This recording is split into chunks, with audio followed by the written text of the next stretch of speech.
अस्सलाम वालेकुम फ्रेंड्स, उम्मीद है कि आप सब खैरियत से होंगे। तो फ्रेंड्स, आज मैं आप लोगों को जो रेमेडी बता रही हूँ ये बहुत ज़बरदस्त और आसान सी रेमेडी है। एक्ने जिन लोगों के फेस पर होती है उन लोगों के लिए बहुत ज़्यादा ये ज़बरदस्त टिप्स है।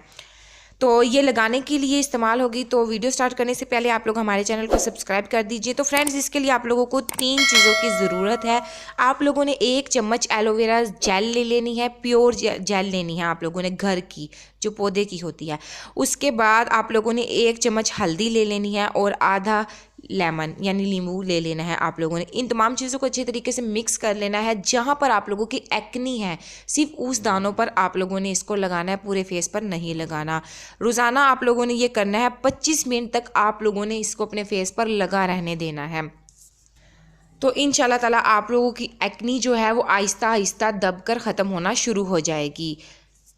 वीडियो पसंद आती है तो लाइक शेयर लाजमी कीजिए। Thank you for watching my video.